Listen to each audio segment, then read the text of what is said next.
चलो गाइस, जैसे प्रॉमिस किया है सेकंड चैप्टर में आ जाते हैं, staff promotion and transfer.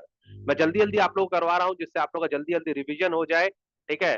Channel को सब्सक्राइब जरूर करते रहना, अपना फीडबैक देते रहना, जिससे सर को अगर कुछ इंप्रूवमेंट करना हो तो सर उसको कर ले। ठीक है। तो अब हम लोग करेंगे staff promotion and staff transfer. ठीक है।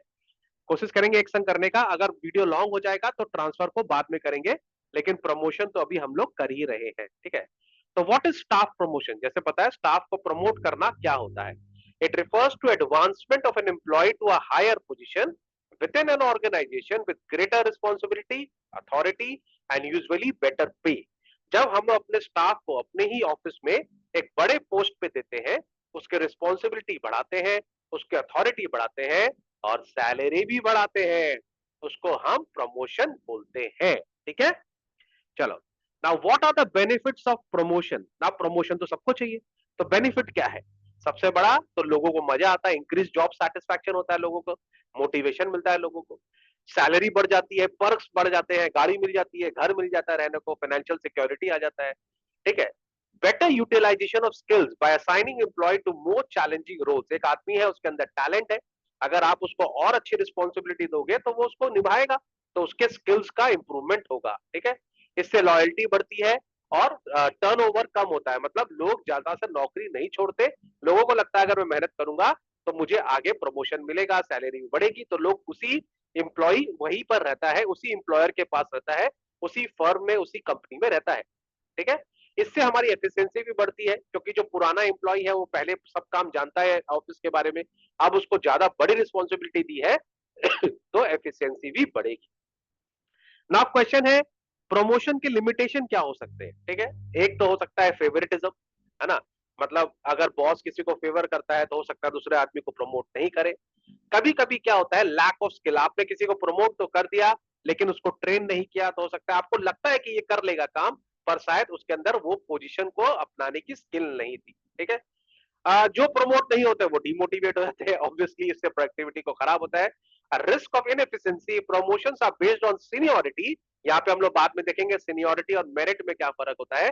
उसके कारण अगर आपने किसी को सीनियर समझ के प्रमोट कर दिया तो इससे हम लोग का एफिशिएंसी भी कम हो सकता है। ठीक है।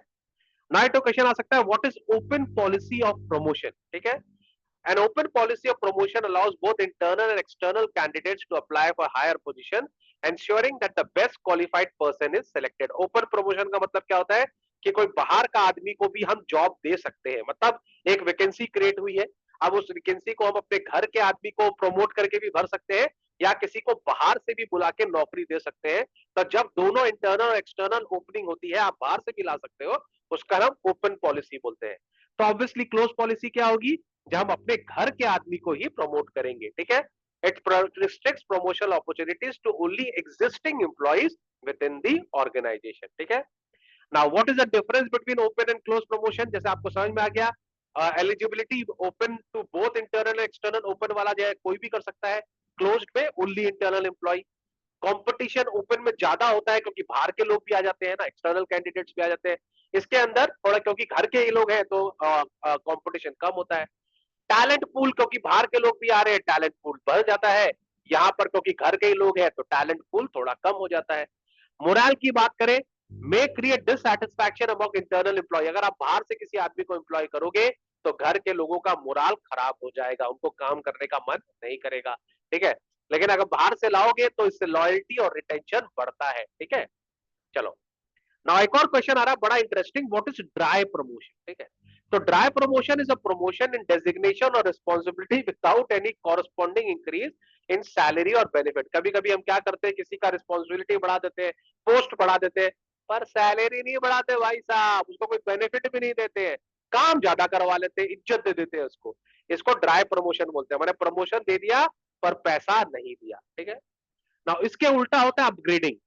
Upgrading refers to improvement of an employee's position by increasing salary। Upgrading में हम सैलरी बढ़ाते हैं, बेनिफिट्स बढ़ाते हैं, रैंक बढ़ाते हैं, काम नहीं बढ़ाते हैं। माने जो काम है वो हो सकता है नई नया जिम्मेदारी कुछ नहीं दिया, जो पुराना ही काम है उसको थोड़ा सा बेटर कर दिया, पर एक्स्ट्रा जिम्मेदारी नहीं दी। तो बिल्कुल उल्टा है ड्राई प्रमोशन और अपग्रेडिंग में। ठीक है। ड्राई प्रमोशन में काम बढ़ा दिया, पैसा नहीं बढ़ाया, इसके अंदर पैसा बढ़ा दिया पर काम नहीं बढ़ाया। ठीक है। इसको अपग्रेड कर दिया। ठीक है। Difference, No increase in salary, increase in salary. Job responsibility, obviously increase in duties and responsibility. यहाँ पर ड्यूटी में remain same but at a higher pay scale. Employ satisfaction, इसमें ड्राई प्रमोशन में ऑब्वियसली लोगों को गुस्सा आएगा, वो सेटिस्फाई नहीं होंगे. अपग्रेडिंग में तो बम बम बोले, मजा ही मजा है. ठीक है. Now what are the requirement of sound promotion policy. एक ऑफिस का प्रमोशन पॉलिसी क्या होना चाहिए? Number one, clear and transparent होना चाहिए, जैसे सबके लिए फेयरनेस हो. ठीक है. मेरिट और सीनियोरिटी दोनों को देख के रखे, सबको इक्वल अपॉर्चुनिटी दे, प्रॉपर ट्रेनिंग दे, और अवॉइड फेवरेटिज्म, फेवरेटिज्म नहीं हो, और ऑब्जेक्टिव क्राइटेरिया जो है सिलेक्शन का वो सही रहे. ठीक है. Now what is the basis of promotion. ठीक है. The basis of promotion can be seniority, merit, seniority cum merit. ठीक है. अब तीन हम लोग का परफॉर्मेंस प्रमोशन का बेसिस हो सकता है. सीनियोरिटी, सीनियोरिटी का मतलब जो सबसे सीनियर आदमी है उसको दे दो प्रमोशन. मेरिट का मतलब जिसके अंदर स्किल है, जो अचीव करना चाहता है, उसको दे दो.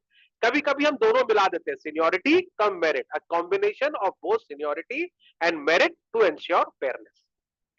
Now what are the advantage and disadvantage of seniority based promotion. Advantage तो ऑब्वियसली यही है कि लॉयल्टी बढ़ेगी, कि लोगों को पता है अगर मैं यहाँ 10 साल काम करूंगा तो मुझे प्रमोशन मिलेगा, लॉन्ग टर्म कमिटमेंट बढ़ता है.